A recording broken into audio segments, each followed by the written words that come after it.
So welcome everybody. This is going to be the session on cumulative impacts, building on the results of the Pan-Baltic Scope project, but not only. We're also going to connect to other needs of cumulative impact assessments in the connection of MSP.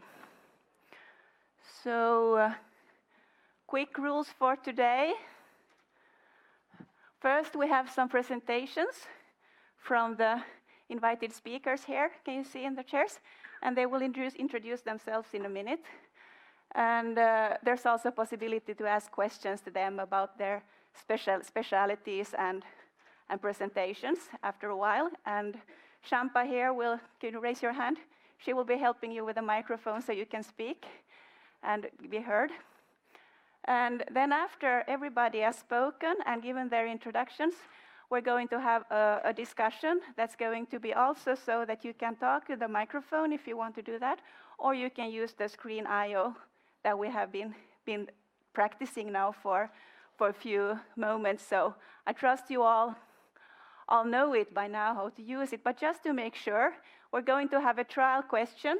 So if we can see if soon there's going to come a question on the screen, and a very simple question for you to answer to, just to make sure that you know how to use the tool, because we're going to use that to ending up and getting the recommendations from the workshop and from the forum in the end.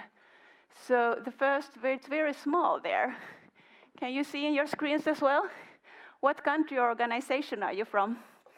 So if you don't know the answer to that, please think hard and try to answer. I am really excited because I heard that there's going to be 60 countries represented, almost 60 countries, so it would be really lovely to see if this is actually true for this session as well. And we're going to have the chance to have a discussion on the different angles on what is the perspective to cumulative impact assessment in connection to MSP. We all know that this is something that is not to be taken easily. It's very serious because obviously cumulative impacts on the environment is a very, very strong matter of a concern in many cases. But let us not have that stopping us today from having a constructive discussion on the topic and see what are the solutions and ideas and the ways forward to being better at assessing cumulative impacts, and importantly, how to put forward messages that can be dealt with in MSP processes onwards. So my speakers do not have the microphone right now, so I will take the liberty of introducing you. But you have Christina there, the right hand, and you will present yourself more later when you give your presentation. And then we have Jonas, and Rob, and Marie, and Trine. So these are the talkers. So what countries do we have there? And how many participants do we have? You can also, if you're from the same country as was already given, you can press the plus sign, and that makes us understand that there are more than one person from Germany or whatever. So you can have a moment to practice this and find out that you will understand how to use the tool as well from your computer or from your cell phone. So I hope you are comfortable, so let's start the presentations.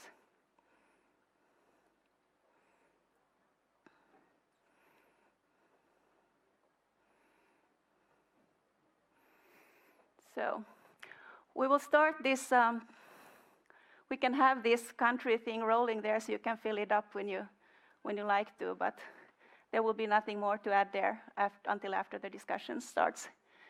So I'm going to start with a short account of the cumulative impact assessment in MSP of the Baltic Sea. And my name is Lena Bergström, and I'm from HELCOM. And in this context, I have been coordinating the work on cumulative impact assessment as part of the Pan-Baltic Scope project. So why should we worry about cumulative impacts?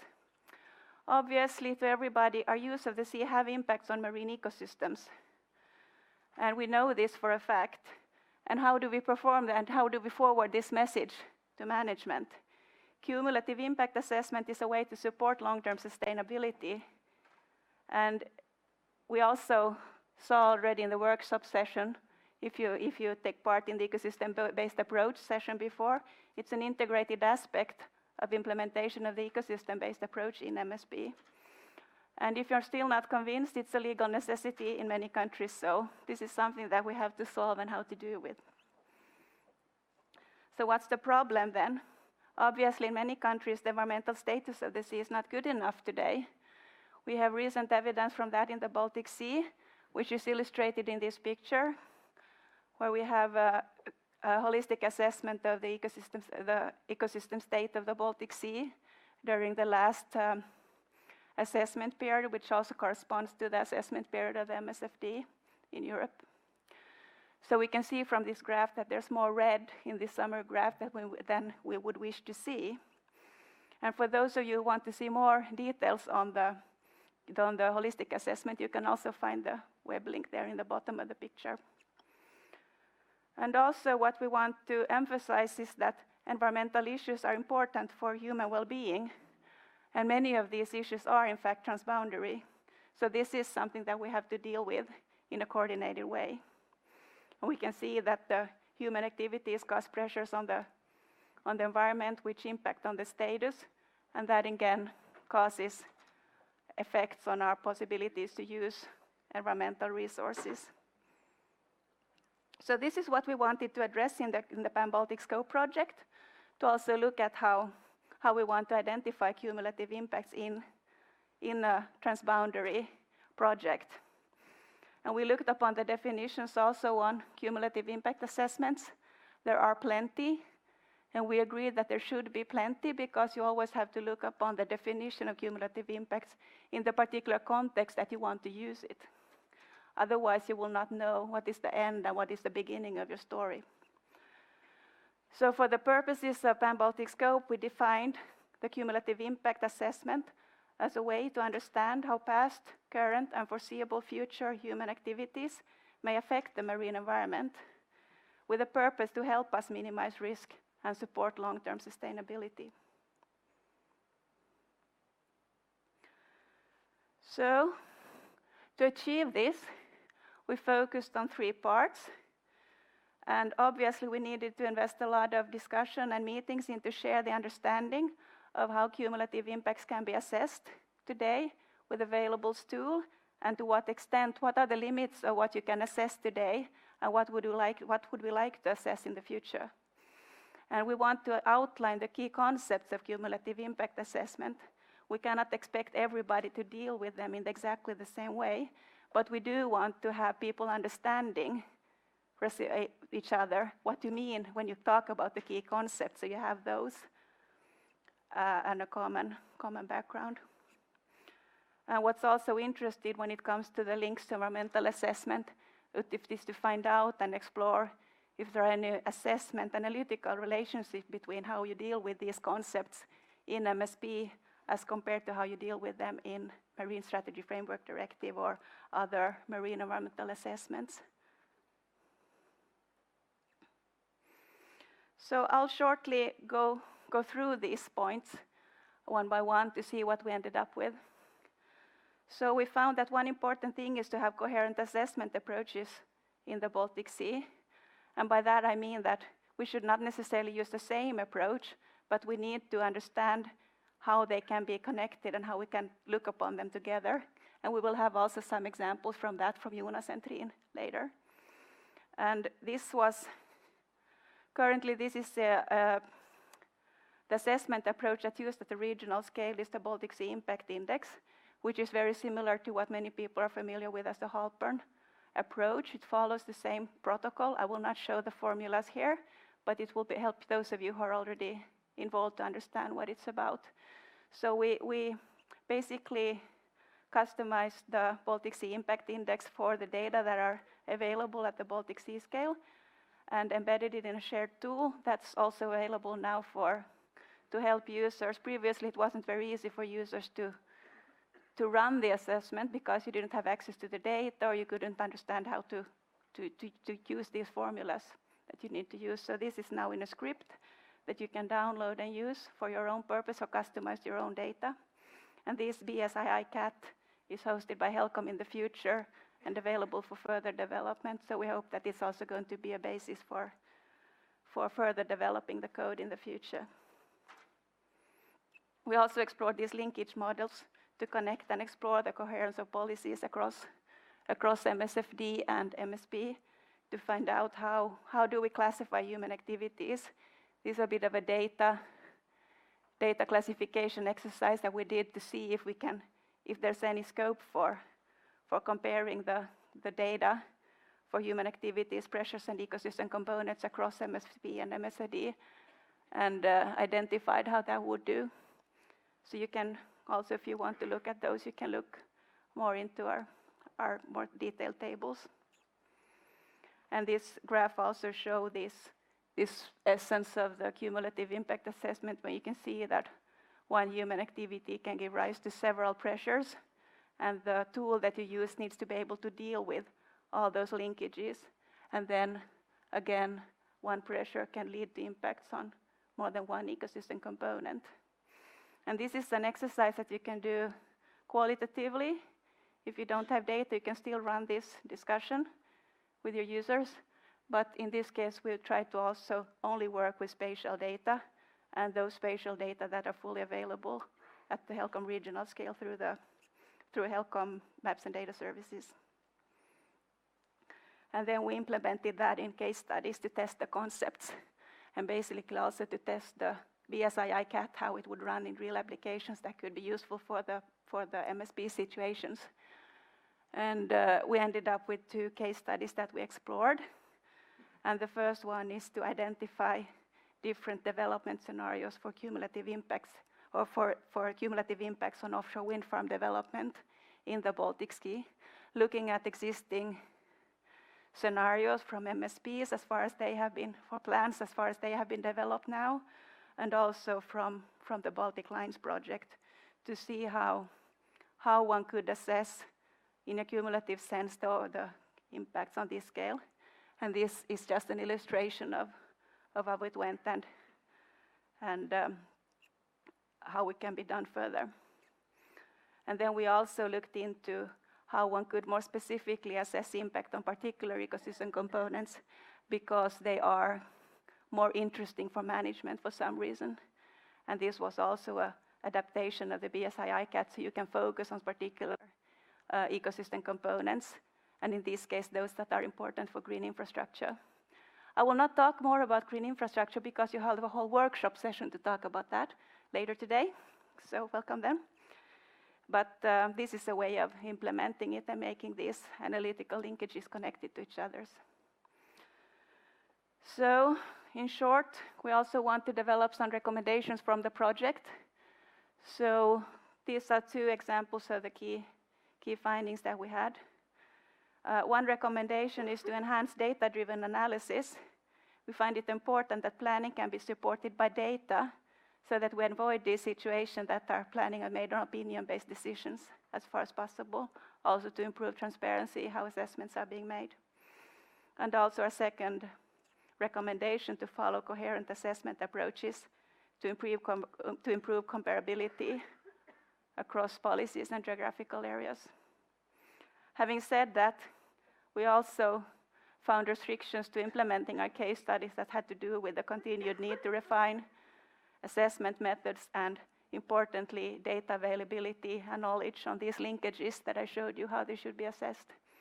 But we got a good start, and I think that it's also been helpful for the further development. Thank you.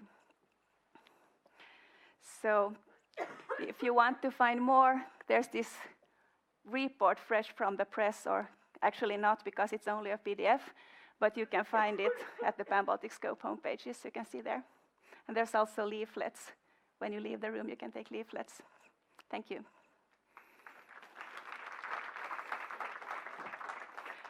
And we will not have any questions now, but we will directly move on to Trine, who will continue. Yes, thank you very much. I open my presentation and then we can start. Hello, I'm Triin Lepland from Estonian Ministry of Finance, and I am responsible for the Estonian MSP, and also I took part in the team of developing this tool, Plan-Wise for Blue.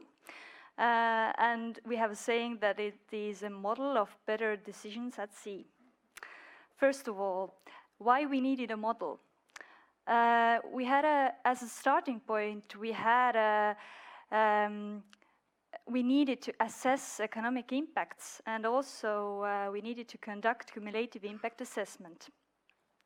And of course, for sure, experts can make a lot of assessments, assumptions about different impacts, and they can write very, very long texts. But usually decision makers doesn't want to read them, and the public doesn't understand them. So we needed something visual, we needed something tangible and simple to understand. And that's why we decided that we needed a model. And right now we have a web interface, Plan-Wise for Blue, and it combines two models. Marine economy and cumulative impact assessment model.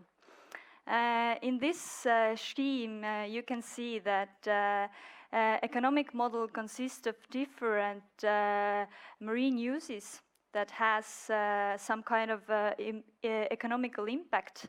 And also we have this huge cumulative impact assessment model or environmental model. So we have two phases in this interface. You can see where you can have the most income or where you can have economical gain, and also you can combine it with a cumulative impact assessment model, and there you can see what happens to the environment. The spatial resolution is 1 square kilometer, temporal time scale 1 year, and this web interface is right now open for everyone. You can see all the outputs there, and also it's in English. And here is the algorithm for cumulative impact assessment. So we have a very complex interface behind it. We extract data from existing relevant publications, then we meta-analyze them, and then we have combined, we combine effect coefficients with distributions in impact assessment tool. So we have some visual material that actually shows us what happens to the environment. Uses of the tool. As I said, we have, from the economical side, we have different sectors there, such as fisheries, aquaculture, reed harvesting, wind energy, maritime transport and recreation. All of them have some kind of a spatial distribution that we can show. And then we have the cumulative impact assessment model.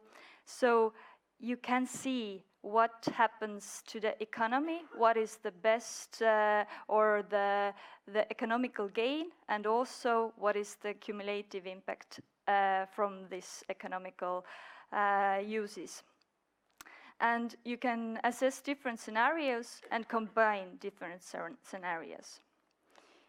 Here is one example from the economical side, aquaculture, and you can see that in these red and yellow areas have the most net income from mussel farming. So this is one output that we have.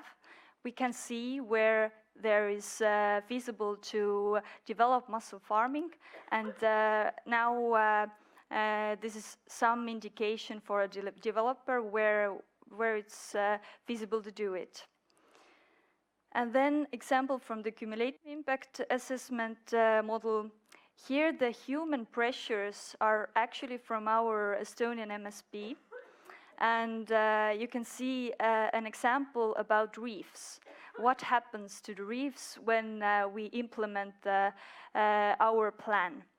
And this legend is very simplified, but still you can have some indication about it.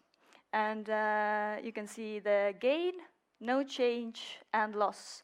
And actually, it's interesting to see that in this area, we have actually offshore wind development area, and we see that there is no loss, there is actually a gain. And well, this is a big debate nationally also with experts that is offshore wind turbines really an artificial reefs or not? But still, this is something to show. As every model has limitations, our model also have limitations, and this is more of a discussion platform, but still it's something visual, and we still have a lot of texts from experts also, but combining this visual material to the texts, then it's more understandable and easy to follow. Also, we have debated that maybe 1 square kilometer isn't enough for coastal areas, but still for the national scale it's enough. And it doesn't account indirect benefits, it only counts direct benefits to the economy.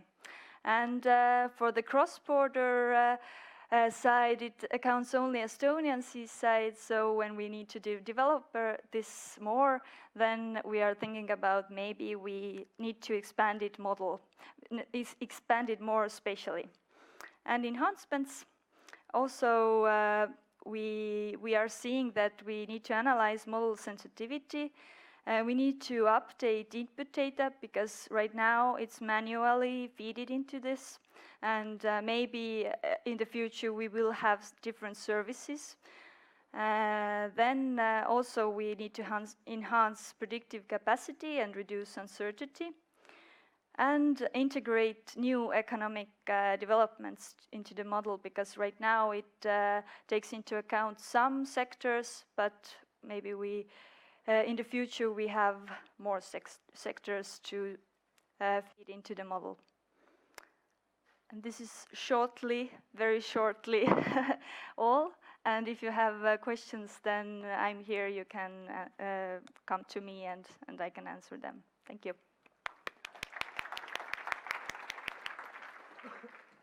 Thank you very much, Trine. Actually, we do have a possibility also now to ask clarifying questions if there's something you want to ask from Trine or for myself from that matter.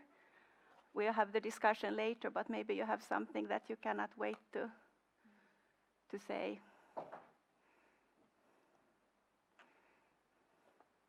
All clear. Super. We had good presentations. So the next speaker is representing our sister project in this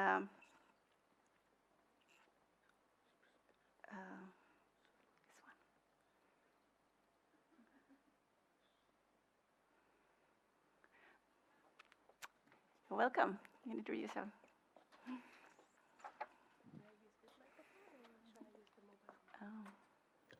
And would you like to come up?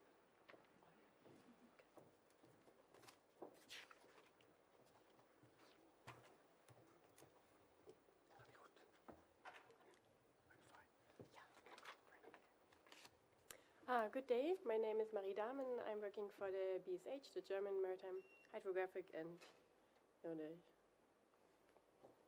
what is it? The Federal Maritime and Hydrographic Agency. Let's see if you can hear your yeah, okay, sorry. Good day. My name is Marie Dahmen. I'm working for the German Federal Maritime and Hydrographic Agency.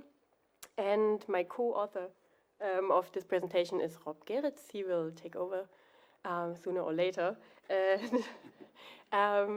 What brought us together is the sister project of Pan-Baltic Scope, the SEANCE project, in which we discussed and tested modeling approaches for the assessment of cumulative effects of wind energy.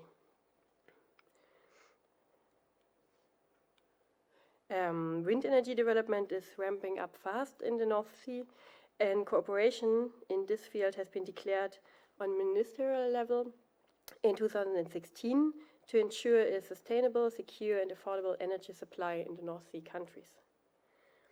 Currently, 15 gigawatt are installed, but national plans will get us to around 50 gigawatt in 2030, and there are ambitious scenarios of more than 200 gigawatt until 2050. So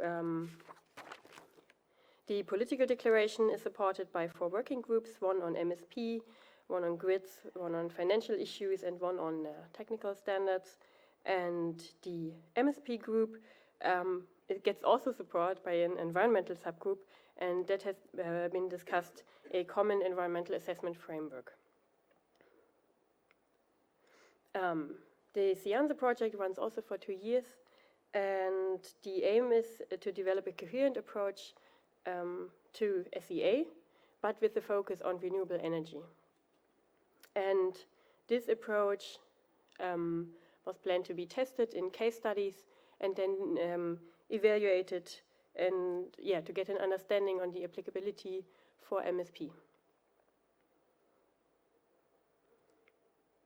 So the Common Environmental Assessment Framework has the abbreviation of CEAF, and this was discussed as a standard tool for cumulative effects assessment, and is now a bit changing towards a toolbox where different approaches can be compiled.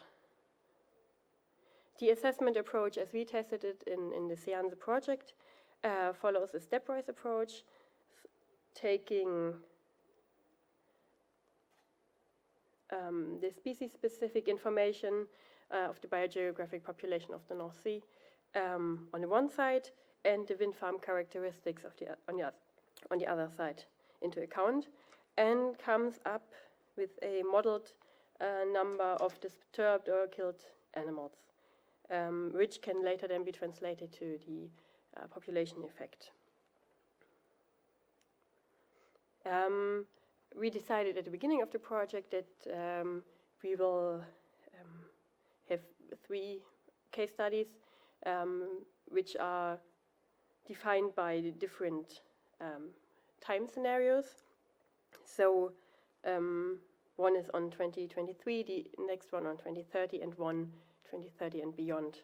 And the calculations were done for prioritized pressures, which is pile driving noise, collision and displacement, and those were calculated for species that are very sensitive to those pressures, which is for underwater sound during construction, the harbor porpoise, and the tools that were used is Aquarius in combination with IPCOT and also deep ponds.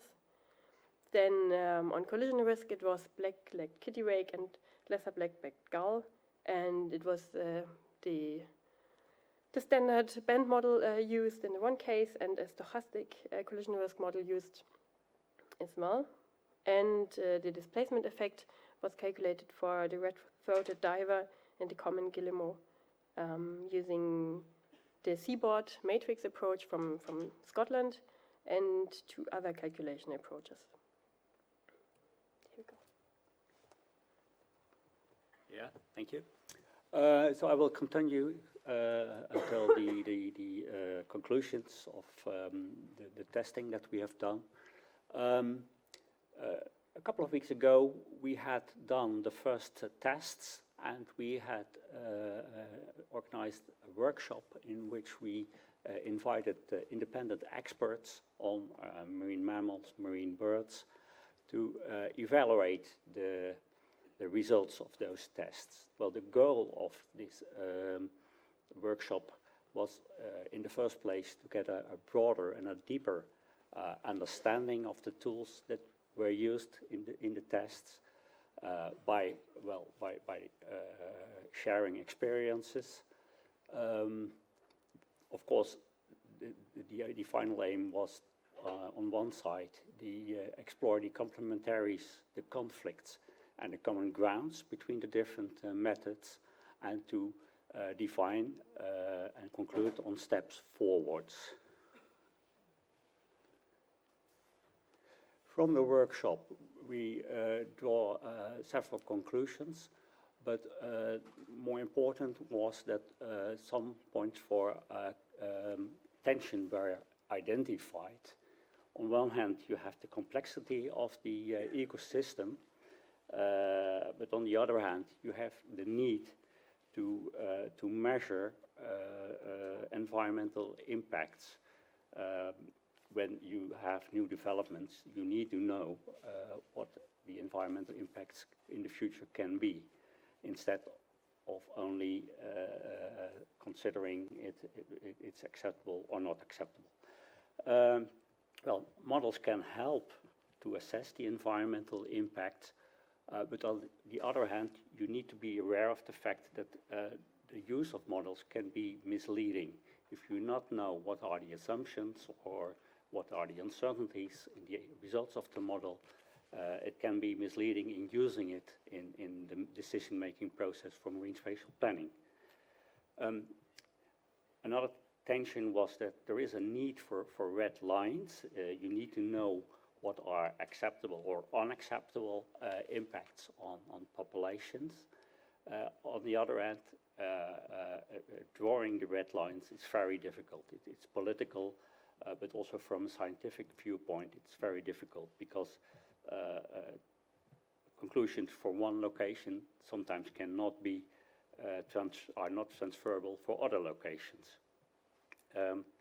Another thing is that the precautionary approach needs to be used well in using the models.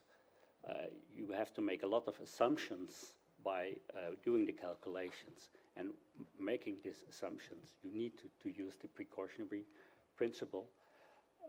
On the other hand, you do not want to have blockades or delay in the development of the wind farms, because the wind farm development is a very important instrument to combat climate change. So that's another tension. So in spite of those tensions, we also can draw some conclusions. One conclusions towards the meaning of the use of these models and methods, the meaning of this for marine spatial planning process. Well, we think that the model approaches can be applied under conditions in comparing marine spatial planning options. So comparing different planning options within the countries, but also on an international level. So it can be useful as an instrument for marine spatial planning in a relative meaning.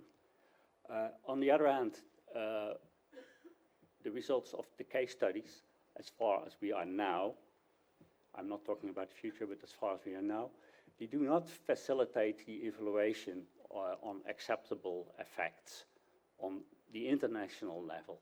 Maybe you can use them on a national level, but on the international level, we are not that far that you can use the results of the tests that we have made. I want to finalize with the recommendations for further steps. This morning, I attended the meeting on the evaluation of marine spatial planning, and I found out there that the adaptive management approach was advocated there and used by many countries. And we also think that the adaptive management approach is a very useful approach. So it's a loop in which you combine instrument development, planning decisions, identifying uncertainties, doing research, and go in a new circle with applying the tools and calculating the impact and make decisions on your plans. Also mentioned, not only this morning, yesterday as well, there is a lack, and there's always a lack in data. But on one hand, there are a lot of data, but we should use them in a better way and exchange them in a better way than we do now. But on the other hand, of course, there is a lack of data, and we are mainly talking now on data on distribution and on behavior of the species. And there is a need on monitoring and on research cooperation, not only land by land, but cooperation between the countries on gathering this data.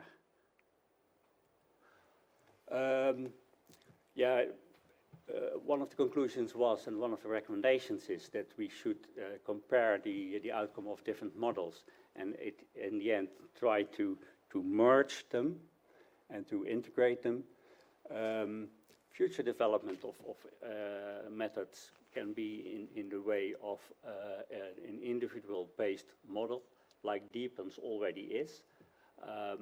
It's in a very early stage, but you can develop this further, and you can also develop this for bird studies, but it's very data and time consuming, so we think it's an improvement, but it takes a long time. There's also a need for guidance to authorities, how to use the results, how to use the models and instruments. And I saw the red card already, but this is the last one. Sorry, it's not last, the last but one.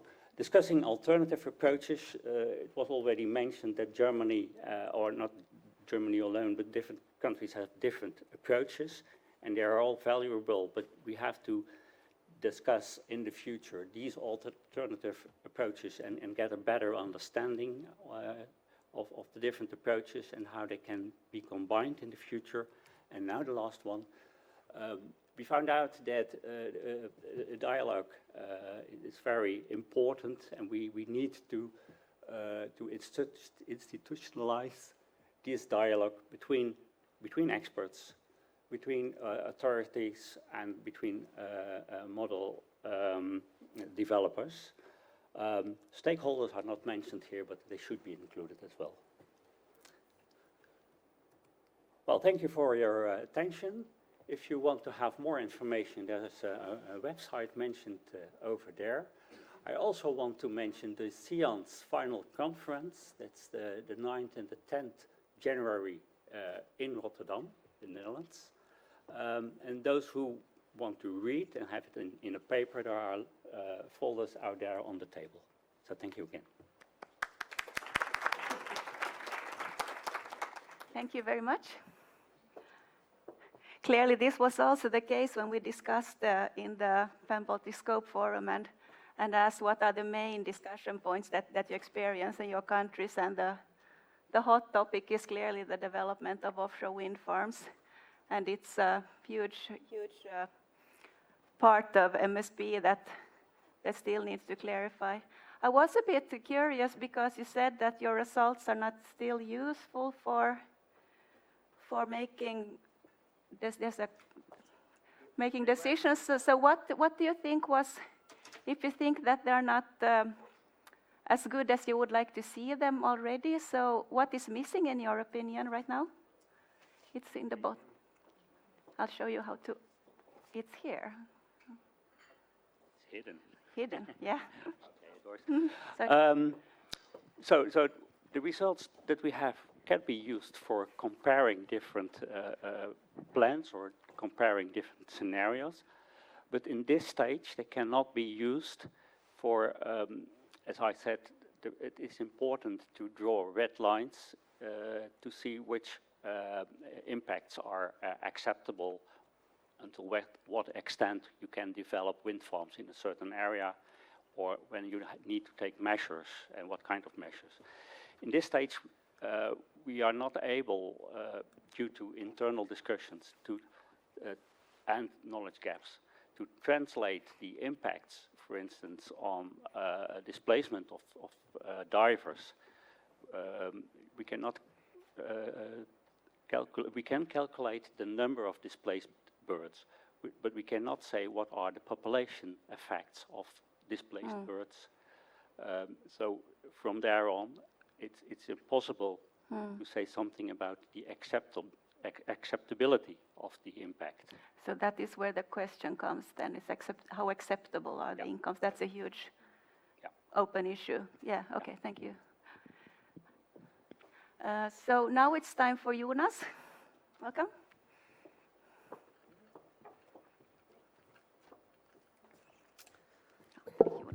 Hello. So my name is Jonas Paulsson. See where I will have my arm. I'm from the Swedish Agency for Marine and Water Management, and I am the coordinator for the Swedish tool for cumulative environmental impact assessment that we call Symphony. And I'll start with this.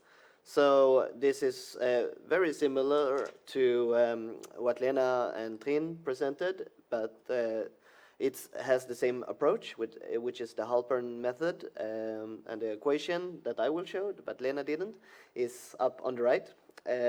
It's not as difficult as it may seem. So in Symphony, we have 40 different pressures that we have pressure maps for, 32 maps of nature values, its habitats and species. We have a pretty big Excel file, which is a sensitivity matrix that describes how each of these pressures affect each of the nature values. And then we have this information, we run this program and we get a nice result in the form of maps and also tables. And what we have been doing with this was also developed for the Swedish Marine Spatial Planning process, and we have been using it continuously during the process, when we were designing the different areas, where would we place the wind farms and move fisheries and marine protected areas and all of this. So it has been continuously used throughout the process. And in addition, we have also used this as a tool for scenario building and in the environmental impact assessment for the Swedish Marine Spatial Plan. And this is one method or one example of how it can look when we have been looking at the business as usual scenario and then overlaid the plan and then seeing how have this affected the business as usual scenario, and also different alternative plans that we have been proposing. And for this example, on the Swedish west coast, there is the Marine Spatial Plan as it is now has a 3% less environmental impact, which can be compared when we optimize all of this. The environmental impact, we have a 8% minimum, but for a lot of different other reasons, we couldn't go that far in this plan that we suggested. And the discussion was during this process was how do we involve climate change into the marine spatial planning process. And we started this work in 2017, we commissioned a report, and then we did quite a simple habitat model for 7 or 8 key species in the Baltic Sea that we were interested in. And this was based on the old IPCC climate change models from 2007, and the Swedish Meteorological and Hydrological Institute, I think, did a regional or a national adaptation of this model. And we used the older one because the new one wasn't finished yet.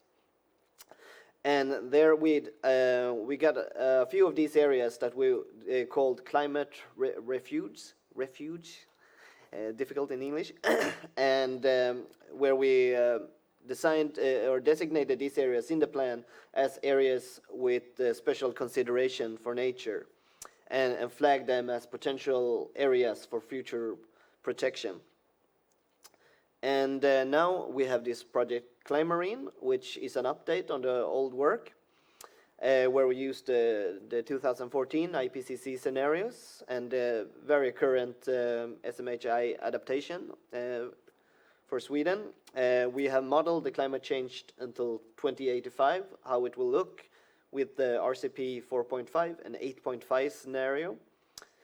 And what we did was we in addition to these 40 pressures, we added more pressures tied to the climate change, which was salinity at the bottom and at the surface, temperature at the bottom of the surface, and ice cover to see how that would impact.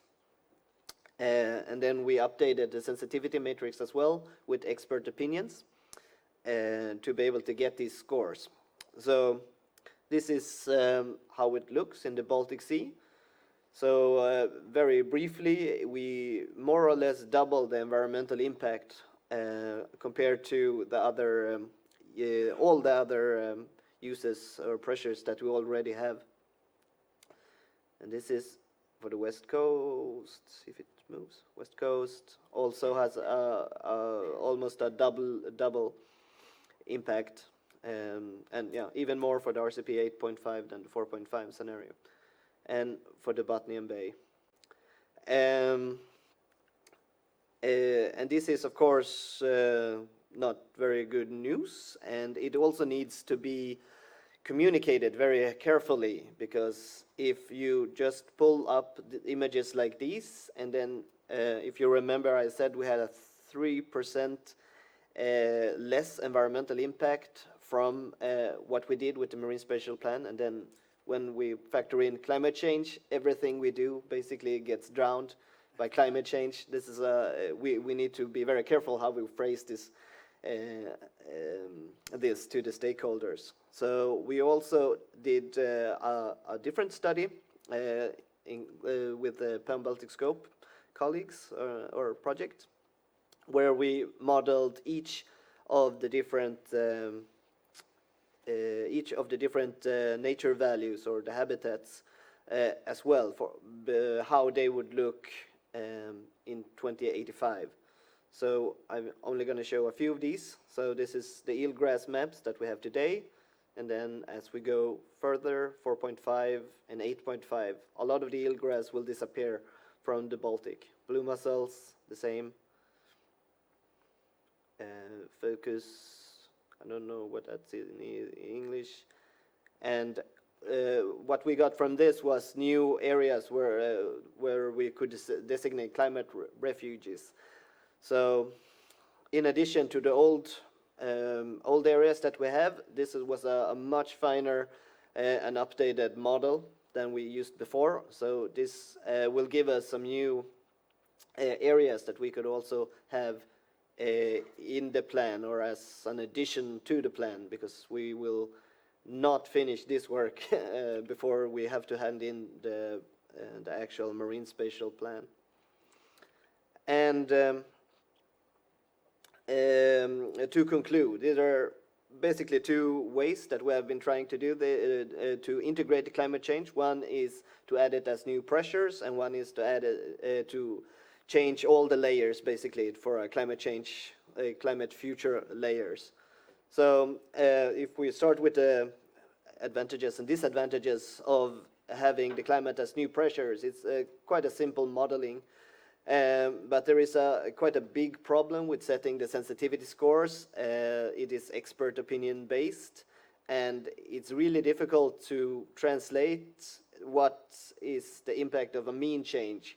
The question we asked for these different was a mean difference in temperature of the surface water of 2 degrees, I think it was, and it was very difficult for the experts to interpret that as a 2-degree mean change. How does that translate into extreme weather events and similar? And also, this approach probably overestimates the impact, as everything in the sea is impacted by the climate change, which is correct, but in the mathematical model that you used, this may overestimate the impact. And if we instead use the second option, where we change all the layers of all the nature values, it's quite a lot of modeling. It's quite heavy to model all of these. It takes time, takes money and resources, but it's more accurate because it's data driven in a completely different way. And you can implement species specific models, which you can't if you just bring everything as new pressures. But on the other hand, this underestimates the impact, not impasse, and that is because in a climate change future in 2085, a lot of the species, as you saw, has disappeared. So that may mean in this model that the impact is less because there is less animals left to be impacted by the human pressures. So it is very important to be aware of these limitations and assumptions, as the previous speakers also said, when we use these as basis for decision making. This is not a complete answer to everything, but this is used as a decision support tool, so to see what changes will, what effect the changes will make. So that was it. And if you want to know more about Symphony or this work, please come talk to me afterwards.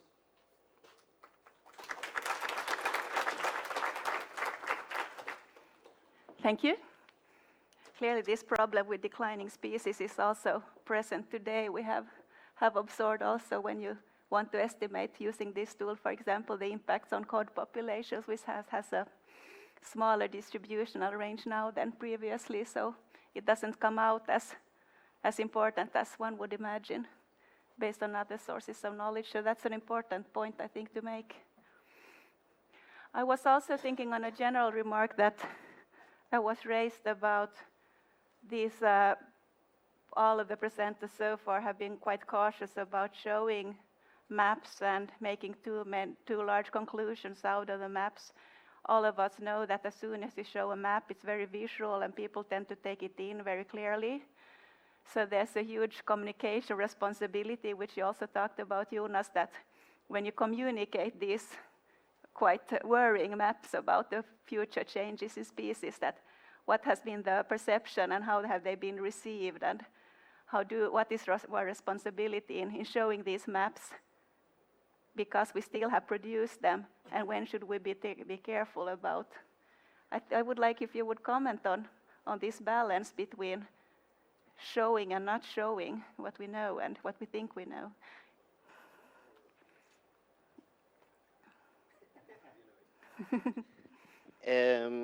Yes, we haven't used these maps yet, the new maps with the climate change in the Marine Spatial Plan. We only used the background maps with the climate refugees or refuges. So that kind of limits how much we have to talk about climate change.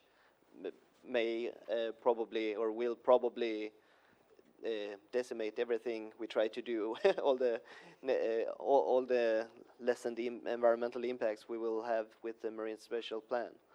And it is also very difficult to compare the status quo that we have with the data and the pressure data with a climate change future that far ahead in 2085. So it's also important to know that some of this data is from today or even a few years back, and the climate change projections is from 80 years or 70 years ahead. So it's not, you can't compare those scenarios straight off. You have to be aware that this is where we're going towards, rather than this will be the absolute truth. Does anybody else want to comment on this? Not yet? No? So now we'll welcome Christina to give your presentation. Show your perspective on cumulative impact assessment. Okay, so good afternoon, everyone. I'm Christina Turvey. I work as a consultant for the MSP Global Initiative. I'm not going to be presenting a specific methodology, but rather I will raise more a discussion or a reflection of the place of cumulative impacts in MSP. Why is that? This is why, because working for ioc-unesco, I've been involved in capacity building activities, in training courses on MSP. And we always have a specific section on the importance of data in MSP, and in which we always mention cumulative impacts. But I wonder if instead of talking about how cumulative impacts work, we should be talking about how to work with them in MSP. So first thing I did was to go to the ioc-unesco guide, of course, for MSP planning. And as you may know, there is not specific section for cumulative impacts, but it actually mentioned it in different steps of the process. First, it is said that the identification of cumulative impacts is one of the benefits of MSP. It can be used as a criteria for to choose a spatial scenario, and also as a criteria for selecting spatial management measures. Furthermore, is one of the components of the evaluation of the spatial management plan, as, for example, as strategic environmental assessment. But there is one more mention that is not literal, but it is intrinsic to the own title of the guide, that is a step-by-step approach toward an ecosystem-based management. And ecosystem-based management consider cumulative impacts of different sectors. So now we have contextualized the concept of cumulative impacts in MSP, but and we know where we can use it, for what we can use it. But where or when we should produce cumulative impacts inside the process. Okay, so here we have the 10-step approach to MSP. I won't go one by one because it won't make sense. But logically, I think the cumulative impacts should go between step 5 and step 6, more or less. And why is that? Well, this is step 5. We are defining and analyzing existing condition, and here we have a general scheme of what could be a cumulative impact assessment.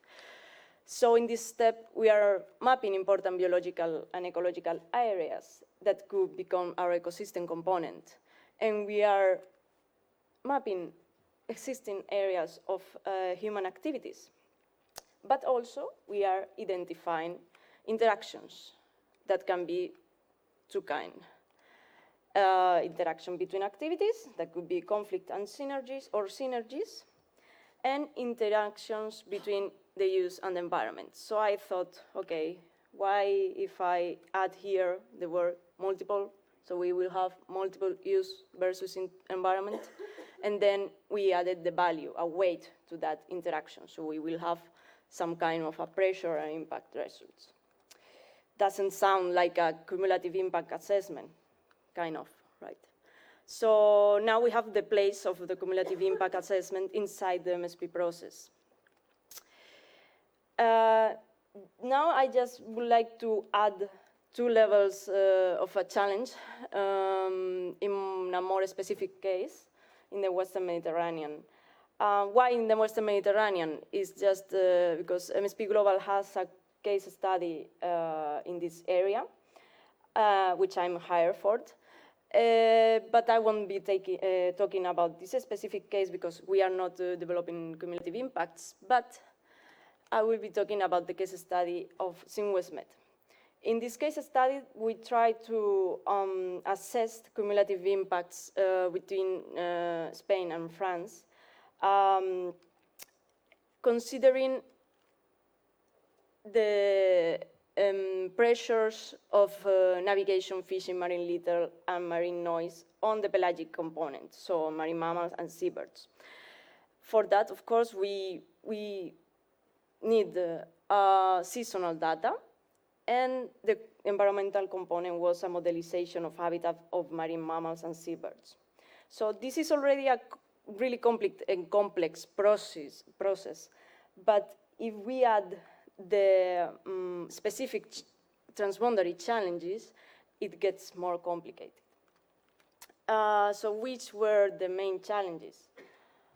The main one was collecting and harmonizing coherent data sets. Sometimes raw data wasn't available, and the data was produced with different methods. They had also different units, and data sets covered different time periods and different geographical areas. But furthermore, there were data that couldn't be accessed. Some of these challenges could be overcome or faced with methodological development, but some others couldn't. Like, for example, the accessibility. For sure, this methodology will need more time and lots of efforts to reach a permissible level of confidence. Summarizes, which will be the needs for an applicable cumulative impact assessment in the transboundary dimension of MSP, extracting from this case study. First, building trust, create partnership and establishing coordination at the technical level, but very important at the political level, because there are some issues, like for instance, the accessibility of data that you cannot solve at the technical level. There is a need of common standards in terminology, in formats, and in methodology. And there is, this other speaker have talked a lot about this also, assess the limitation of the methods and appropriately communicate them, communicate methods and results to decision makers so they can use it properly. And just to finalize, this is a slide that we use also in our training courses related to data, but I always like to say that data is important and data analysis is important, but what we need is the knowledge produced by the information based on the data. So keeping that in mind, data analysis is an essential and continuous principle, but it is not an end it itself, it's a way to an end. And again, accuracy and confidence level are essential, determining how valid this data is to support decision making. And that's all. Thank you very much.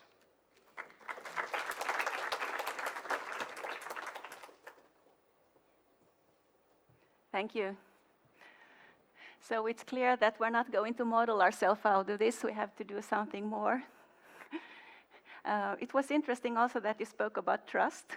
Yes. That you left that open us as a discussion too. Yeah, it's a very important part of the. There are going to come questions up here on the screen, so you can grab your personal cell phones, and we're going to take a poll. And there's going to come 4 questions, and those are for you to take a poll on what you think is important here. And they relate to what is needed to strengthen understanding of cumulative impacts in MSP. So there is a question on your phones, obviously, because you have been able to answer it, but it doesn't come up here. So could you please repeat what is the question that we're answering to? There's a detail to it.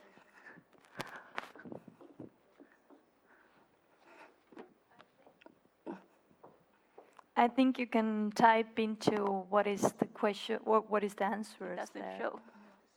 Or no?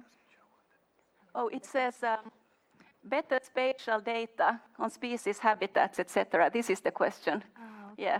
This is the So the respondents have answered how important do you think better access to data, species, or for example, species distributions is for strengthening understanding of cumulative impacts.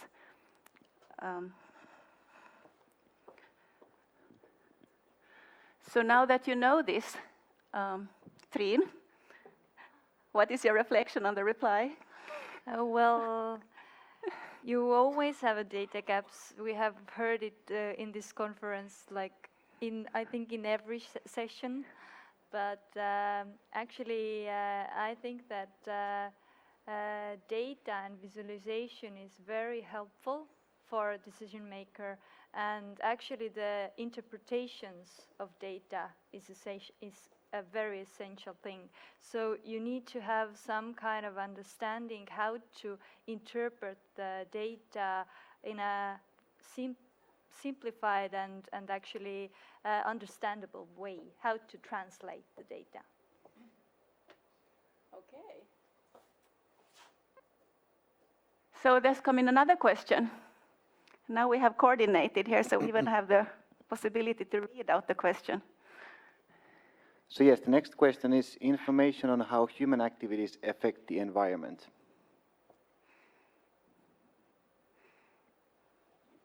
we have to borrow this one. And we're going to see a pattern here.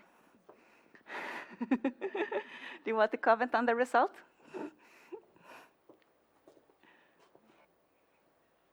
It seems very obvious. You agree to it? Yeah. Yes. But what we found during the discussions in the CF working group, that some behavior is understood already, but it's not always so clear as one wants to have it when you make decisions. It's still that you have to make decisions. What was it? No regret measures. Yeah. So. According to this poll, it comes out as very important, whereas the previous one came out as mainly important. So obviously this was ranked higher. Next one.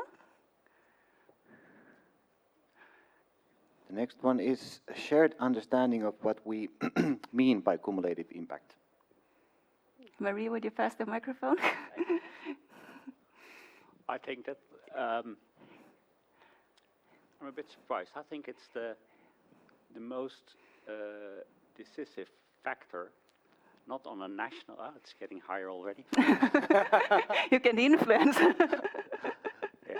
Well, I think, especially because cumulative effect assessment is an international way of working, especially when you talk about migrating species like birds and marine mammals and fishes so an understanding of what you mean by cumulative effect assessment and what are boundaries that are used in different countries, and have a common understanding, so you have a dialogue and you can decide among each other if some plans are still acceptable or not, or only acceptable under conditions. So at the end, I think a common understanding and a dialogue between countries on what is cumulative impacts and what are acceptable levels is the most important thing to do in the coming years. Good, thank you. And we can see there's still some variation here, so there are also people in the room who think that this is not a bottleneck, that we can still work on what we have. So this is very, very reflecting as well. Maybe we can ask those people that do not think that's the most important, what they think that is the most important. There's possibility to provide written comments in a while as well, so we will hope for clarifications. So, next one. Improved assessment and evaluation approaches. So, is that something you can relate to, Jonas? For myself, I think this is probably one of the most decisive factors, because this is what we need. This is what we need. All the data that we are collecting, all the knowledge before. This is what we need it for. So this is really. The end game is a decision based on the data that we have, and for that we need common understanding of assessments and evaluation, especially if we are working in a regional setting where, like OSPAR and the Baltic Sea, where we need to cooperate and be on the same level. It doesn't really make sense if Sweden sets one bar for environmental impact and then the neighboring country just on the opposite side of the border, which is probably like very thin, has a completely different set of regulations, accepting a massively higher or a massively lower or environmental impact for the same kind of activity, just across a border, an administrative border. Thank you. So this was very informative, and now we're not going to have any more polls. So now the next question that's going to come up is going to be so that you can provide a written reply, and if you want to emphasize some other reply that come in, then you can also do that. We already have some things there. People have been writing, and before we start reading them, would you like to comment on this, Christina? The first one. What are the key issues for cross-border collaboration on cumulative impacts, in your opinion? Well, without looking at what the people have said, just out of your own impression. I have talked about it in my presentation of some of the key issues. In this case, when I say we, I don't mean ioc-unesco, because for SimWestMed I was working for another institution, but in that case, the main issue was some countries are really jealous. I mean, they don't want to share some kind of information. So that's why I said the political level is really important. At the technical level, as much as we wanted to share the information, we couldn't, because it wasn't our competency.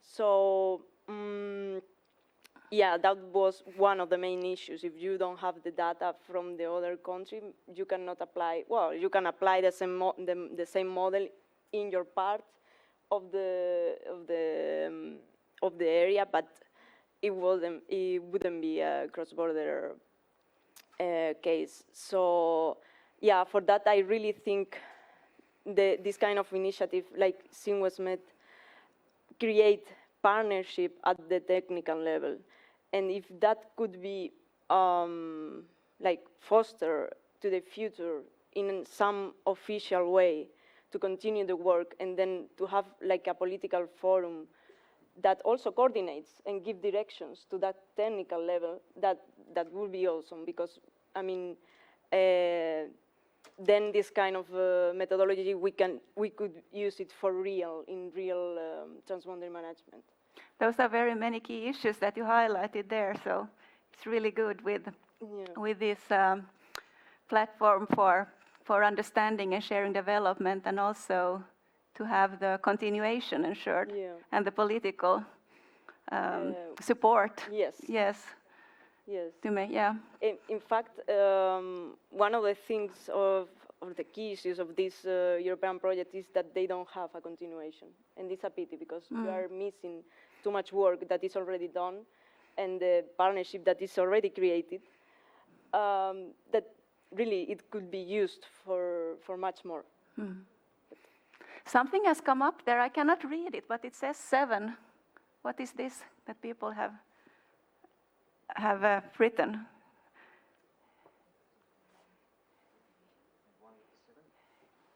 There's some questions that have, some points that have come in from the audience.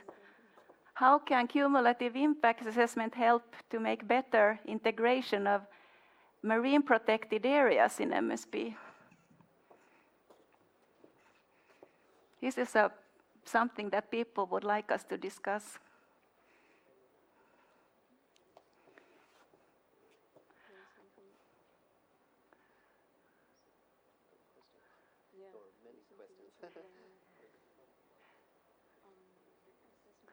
This relates also to the, I mean, for Sweden, what we did was use the Symphony tool to see where the environmental impacts were highest.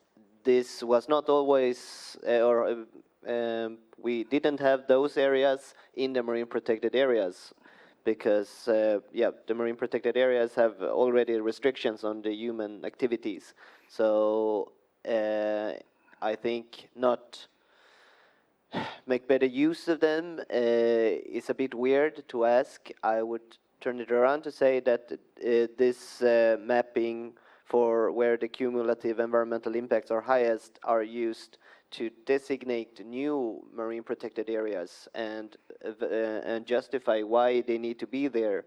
For example, if you have an area which is highly impacted and you know that there are also a lot of red listed species or affected species in an area, then you can use this information to justify that there need to be a new marine protected area in this, or a regulation of if there is one major activity or pressure that affects this area, to regulate that pressure to a better level.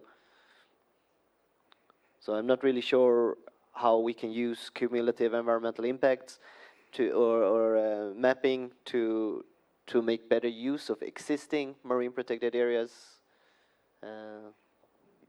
Anyone else? I think the management plan for a protected area is the key element, because in this management plan you mentioned the measures that you take, and you can, in theory at least, you can calculate the impact of the measures or not taking measures in a cumulative way. But that's theory.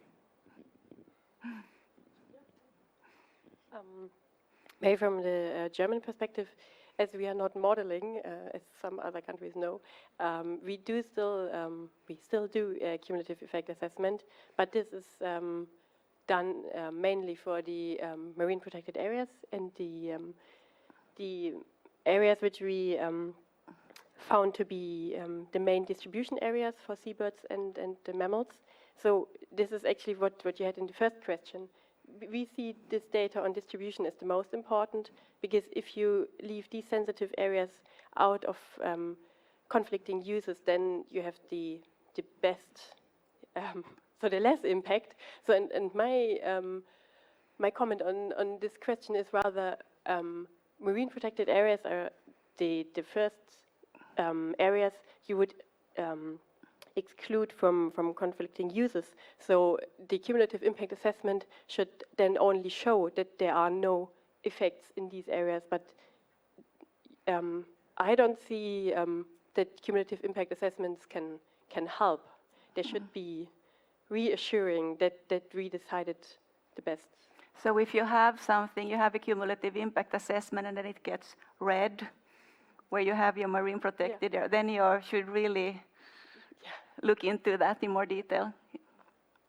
Well, when it is then also on a permitting level in Germany that when you see that the impact into the protected area is too high and might be more than 1% of the area, for example, the noise, then this needs to be stopped. Okay. So there's reaction. Immediately. Yeah. What else? What other questions do we have there, or comments? Shared or agreed understanding on acceptability of impact levels. This was also highlighted in the presentation. How do we do to share and agree on understanding on this? I think this is the most difficult questions. Maybe I can just comment quickly that we have discussions on this acceptability of impacts in the North Sea, and it comes with the question of what is the population you are looking at. Is there a local, a regional, and North Sea population, and these are not defined. Trine, can you use the MSFD? Is that helpful for this, or is it not? Well, it's linking to the MSFD. Yes, we have linkages, but actually, from the cumulative impact assessment point of view, I think it's hard to say that we have a strong linkage, because it stands on itself. It has indicators on itself, and in cumulative impact assessment we use them, but there are a lot of things also a lot of human pressures you need to take into account also, that maybe don't have strong linkages with MSFD. But I'm not sure how to understand or how to answer this question, because I think we need to have shared or agreed understandings, of course, because if we don't have a common language, or if we don't see the indexes or the impacts together with different countries, then it's hard to assess cumulative impacts, because there will be different outcomes with different states. So that's problematic. But I think in Baltic level, we have strong indexes. We have support from HELCOM, and we have a lot of common understandings, I think. So this is then suggested as one key issue for cross-border collaboration. Yeah. There's a comment there from Christina as well. This is just a comment. Coming back to the fact that we are talking about the cumulative impacts inside MSP, I'm wondering, whether the acceptability doesn't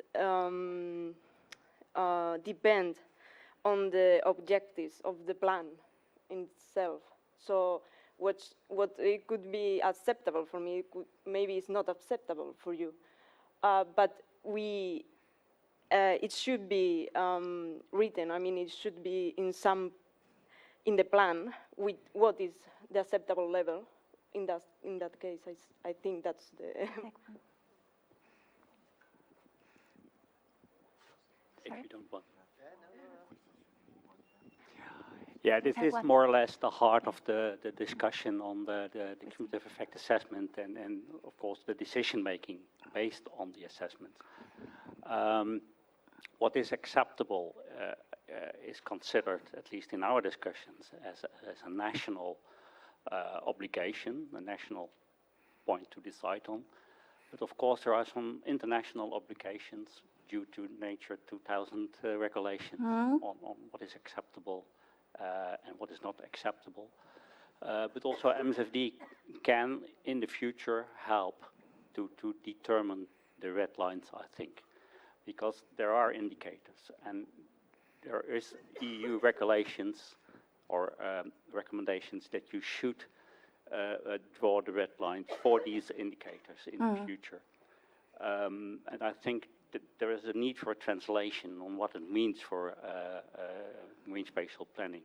But so it should be easier for the planner to understand. We should make the translation from the red lines or the acceptable levels in the MSFD, for the MSFD indicators, towards the meaning for marine spatial planning. Okay. We're not that far yet, but I think we so it's important. Go that way. We have the final word here on this question. For me, the quality of data and methodological coherence is an imperative for cross-border collaboration when assessing cumulative impacts. It's a statement that many have supported, so this is something we also note. So we have a next question coming up. Maybe you have already seen it on your computers, but we can see also here together. This is a similar question to what we just had, but it's slightly different because it's about identifying the key development points for cumulative impact assessment in MSP.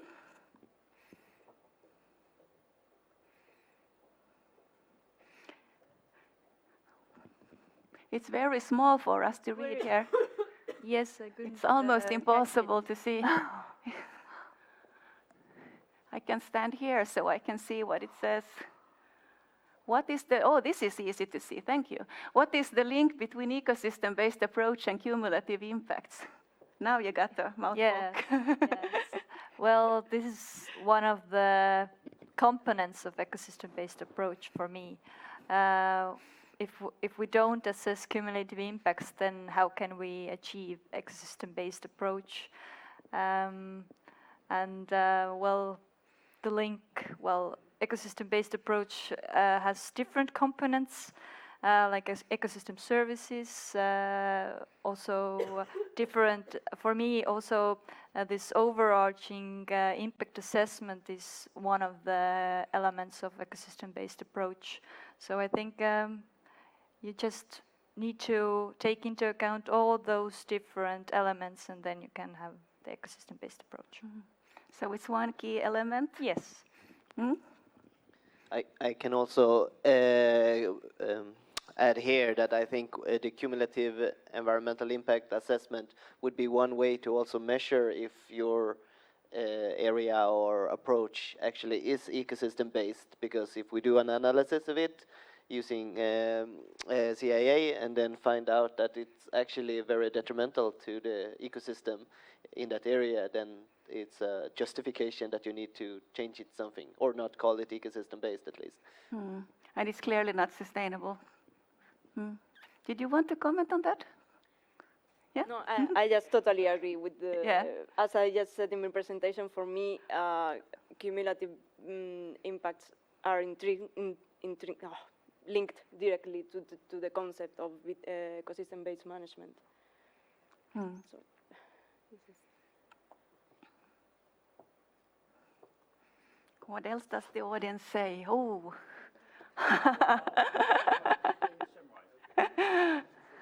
Let's see.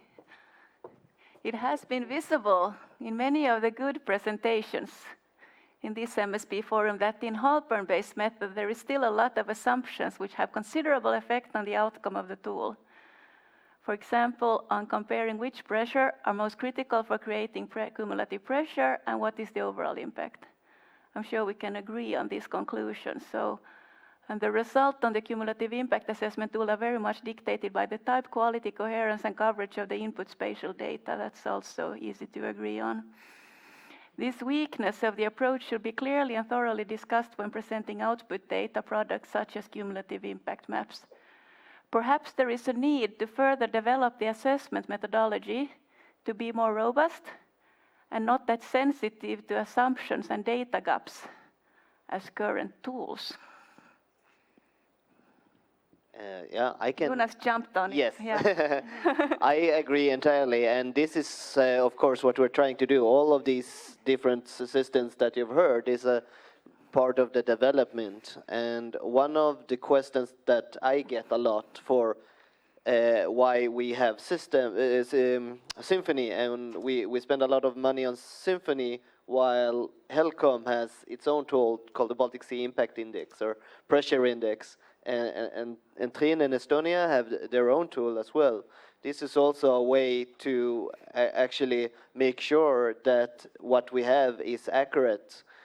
So if we run, and we have done this, if we have the data and we run the data that Helcom has, and then we compare it to the data that we have in Symphony, and then we see there's a difference in one area or more areas, then we need to go deeper into this part and see which of us is more correct. What assumptions have Helcom been using? What have we been using? And which would be actually the best? Are we more wrong, or Helcom more wrong, or how can we improve the data so so it shows what we wanted to show and not something else? And this is the main reason I would say that it is good to have different tools that we can compare to, because if we only have a modeling, we don't know how accurate it will be. This is sort of I compared this to the approach of the IPCC and the climate change predictions. They use 5 different global models that they run the same data through, and then they compare the different models to each other to get a variation and all the sensitivity score. And then they have this ensemble mean that is what you usually see in the projections when they communicate. I also read into what you say here that discussing the tool is just as important as performing the assessment, to understand what it says, and there's a value in having different assumptions for different tools for that reason, that there's no clear view on what is the correct assumption, so you have to compare assumptions. One final short from you, and then we need to close up. Yeah? I just wanted to add on this statement that I also fully agree to it, and that's why we advocate the adaptive management approach, in which you, because based on the assumptions, you identify the knowledge gaps, and you identify research programs, and you can add in the new knowledge in the loop in the next. So it actually supports adaptive management in itself. Yeah, and I can give some examples, but maybe there's no time. Yeah, so come and talk to Rob in the coffee break about the examples. Yeah. And we have one question. If anybody still needs to say that we haven't been covering all the topics by the questions we identify, what's your final recommendation on how to strengthen understanding of cumulative impacts in MSP? And we're going to close soon, but if you still want to comment something on this, we're sure we'll still be able to make it to the notes, and you can also support the statements by adding your stars to those that you agree with for a short while, and we can pick up those comments in the summary. So here is the challenge. Find a way to make your CIA message digestible and convincing for the political level. Communication.